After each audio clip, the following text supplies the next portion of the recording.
சரி சாஸ்கே, நாம கண்டிப்பா மோதலாம். 2 பேரும் ஒருத்தர் கூட ஒருத்தர் மோதினாதான் நம்மள புரிஞ்சுக்க முடியும். எனக்கு அதுவும் நல்லா தெரியும்.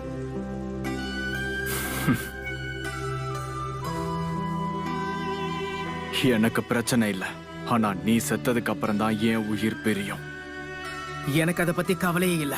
என் மேல உனக்கு ஒரு துளி மரியாதை கூட இல்லைங்கிறத நான் புரிஞ்சுக்கிட்டேன். நான் உன்னை விட்டு கொடுக்க மாட்டேன் சாஸ்கே. நடக்காது. உன்னை கண்டிப்பா ஹிடன் லீஃப் வில்லேஜுக்கு திரும்ப கூப்பிட்டு போவேன். கொடுத்த வாக்க நான் காப்பாத்துவேன்.